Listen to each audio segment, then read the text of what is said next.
What's going on there, YouTube pipe smokers? This is Charlie Hibbs making a video from my backyard here in Kansas City, Kansas. Come out here to talk to you for a little bit about McClellands, one of my favorite tobacconists. If anybody's seen my videos knows I have quite a bit of it. I enjoy it.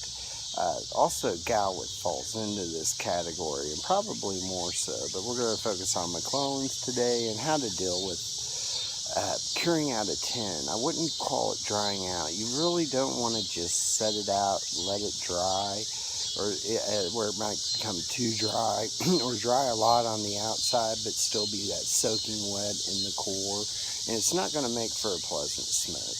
So what you want to think about is, when you open a tin, and it's going to have that heavy McClellands smell, that ketchup and mustard, barbecue sauce, whatever you care. I'm smoking red and black. This is a great blend. You can mix up the Virginias. I like to play with it on the ratios. Sometimes, you want to try just red, just black, and then play with the ratios. It's a lot of fun. Using these gorgeous flakes. I'm not sure how well you'll be able to see that. There's some red, there's some black, just really good stuff. I opened this tin at least a week before I was going to smoke it. And what I do with McClellands, and you can kind of use that barbecue or vinegar. I'm going to call it vinegar. This is what it is.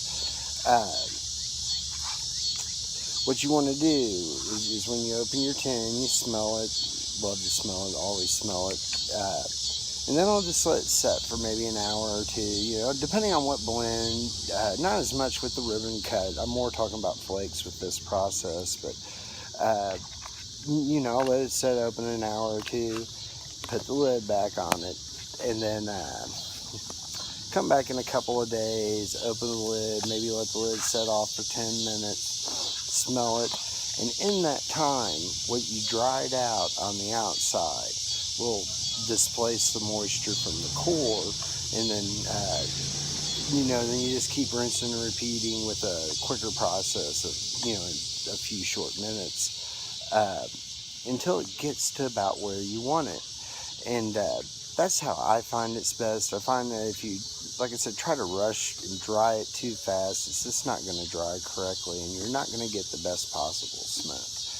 Of course, if you have a system you're happy with, do it. By all means, there's so much of this is palatable, and I like to smoke a little bit on the wet side. I wouldn't say, like I said, McClellands, obviously, flakes usually come too wet, but a reasonable amount of process will alleviate that problem. I probably do that more so with the Gawith. I might open a tin of Gawith 2, 3, 4 weeks before I actually smoke it. So, I always kind of joke with myself, and I'll say, I'll open up a tin of Dunhill, a tin of McClellands, and a tin of Gawith, and then smoke them in order, because, each one will be ready about the time I'm finished with the first. Dunhill is a pretty good job of coming in about the right moisture content, just a little slightly moist. In no time, it's ready to go. If you set it out for a couple minutes, that's normal. But you don't want to set some tobacco out for 5-6 hours and then try to smoke it. I mean, again, you're going to have really dry on the outside, really wet on the inside. And, you can do that to a certain extent. I've had to hurry things, and I've left, on a tin of McClellands, just left the lid off overnight, let it really dry, and it, a little bit brittle on the outside, but I put that lid back on, come back 3 or 4 days, levels out the core, displaces, and makes it just a nice moisture content. But I find that still not as good as taking my time, letting it just cure out, open it for a few minutes a day, other than the first day. And you'll also notice when it gets to about the right moisture content that a lot of that vinegar smell will be gone.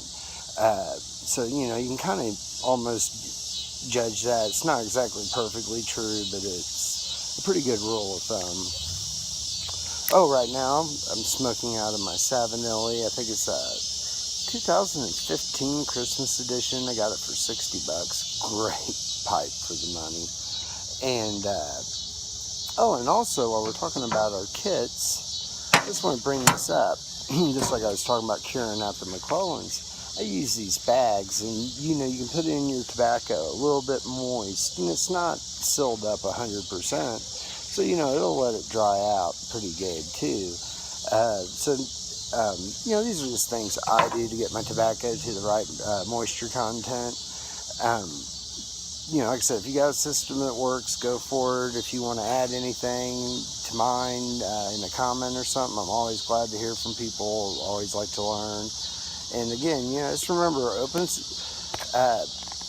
you open a tin of McClellands, be prepared. It's going to take a little bit of time for it to get right, but the reward is well worth it. Gawith McClellands are just my favorite smokes. And like I said, you do got to deal with them a little bit. But once you learn the process, get in a groove, and get things to the right moisture content, it's easy to balance. But like I said, I anticipate 3 weeks with Gawith, a week with McClellands, sometimes 2. I've seen McClellands take 2-3 weeks to get it right. Again, I try not to rush it. Let it slowly dry out, slowly get to the right moisture content. These tins with the lids really do a good job of keeping it fresh for a reasonable amount of time. And anyways, that's all I wanted to say about that.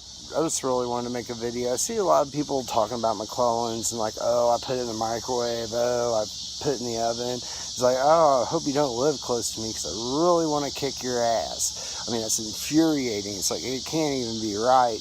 I mean, to each their own. If you like something, by all means do it. But, it's just, it's annoying. So I just wanted to put in my 2 cents on how I deal with Gawith. And, like I said, I always have other tins available. So I can bust open a Dunhill and know it's going to be ready to go. It's going to come a little bit moist. By the time I put it in my pouch, next day,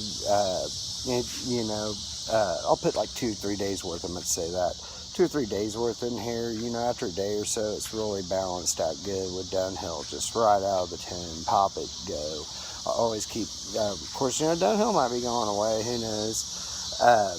I'll worry about it when it happens. I'm not too concerned. I'm not exactly stocking up on their products. If they go away, they go away. I'll buy what I can buy. Something I'm not going to worry about. But anyhow, I really enjoy their products. I mean, some of my favorite smokes come from them. Elizabethan, the Navy rolls are just, I love those Navy rolls. But anyways, yeah, so that's how I do it. I use these pouches. I stage it down. I don't try to rush it, and you really get the best smokes that way, especially out of your Gawith and McClellands. It's just how I like to do it. I just wanted to, if anybody finds this helpful, I hope so. I hate to see somebody rush something and mess something up, and then they're not going to enjoy it. Whether they get tongue bite, it doesn't hit the flavor palette the way it should. But again, that's another wide range of palate. I mean, like I said, like my little bit tobacco, a little bit on the moist side. I'm not afraid to open a tin of Dunhill and just smoke it right out of the tin.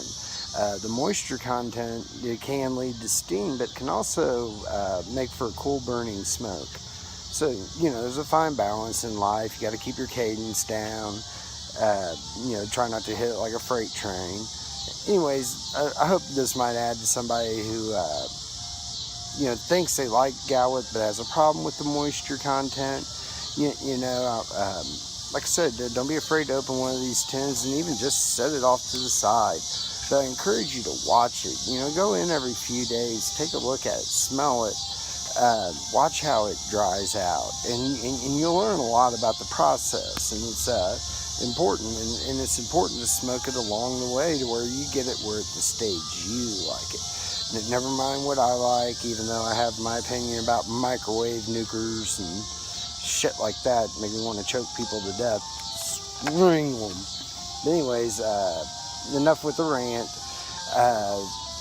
Ice cream trucks driving by. I'm going to call the video quits right about here. I hope everybody has a good night. Take care. God bless.